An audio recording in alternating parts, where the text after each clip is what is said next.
अगदी मध्यभागी असेल आणि संध्याकाळी 5:45च्या सुमारास हे चंद्रग्रहण संपणार आहे.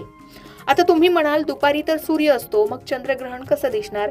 अगदी बरोबर, हे ग्रहण भारतात दिसणार नाहीये, कारण यावेळी आपल्याकडे दिवस असेल. हे ग्रहण अमेरिका आणि युरोप मधल्या लोकांना स्पष्ट दिसेल. पण जरी ते आपल्याला दिसत नसलं तरी आकाशातल्या या हालचालींचा आपल्यावर काही परिणाम होऊ शकतो का? तर जेव्हा पृथ्वीची सावली चंद्रावर पडते तेव्हा चंद्र पूर्णपणे काळा न दिसता थोडासा तांबूस किंवा विटकरी रंगाचा दिसतो. शास्त्रज्ञ याला रेले स्कॅटरिंग असं म्हणतात. सोप्या भाषेत सांगायचं तर पृथ्वीच्या वातावरणातून गाळून आलेला थोडासा सूर्यप्रकाश चंद्रावर पडतो आणि चंद्राला एक वेगळीच झळाळी मिळते. हे पाहायला खूप सुंदर असतं, म्हणूनच नासा यांसारख्या संस्था याचे फोटो घेण्यासाठी सज्ज असतात. आता आपल्याकडे सगळ्यात मोठा प्रश्न असतो की सूतक पाळायचं का? तर याचं उत्तर खूप साधं आहे. शास्त्रात असं सांगितलंय की जे दिसत नाही त्याचं सूतक पाळायची गरज नाही. त्यामुळे भारतात राहणाऱ्यांनी जेवणाबाबत किंवा कामाबाबत कोणतेही कडक नियम पाळण्याची धास्ती ठेवू नये असंही सांगितलं जात आहे. तुम्ही तुमची रोजची कामं नेहमीप्रमाणे करू शकता, फक्त मनात थोडी सकारात्मकता ठेवली की झालं. आता जरी ग्रहण दिसत नसलं तरी त्या दिवशीची ऊर्जा थोडी वेगळी असू शकते. आपलं मन शांत ठेवण्यासाठी काही छोट्या गोष्टी आपण नक्कीच करू शकता.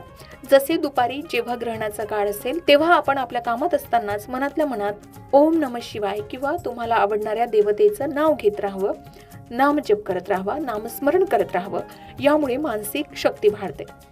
संध्याकाळी ग्रहण सुटल्यानंतर कुणा गरजू व्यक्तींना थोडं अन्न किंवा धान्य दान करावं, हे खूप शुभ मानलं जातं.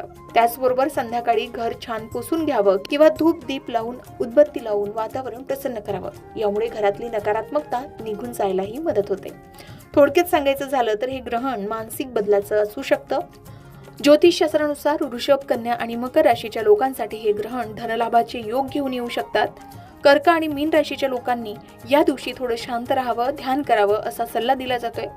बाकी सर्व राशींसाठी हा काळ सामान्य असेल, त्यामुळे काळजी करण्याचे काहीच कारण नाही असंही सांगितलं जात आहे.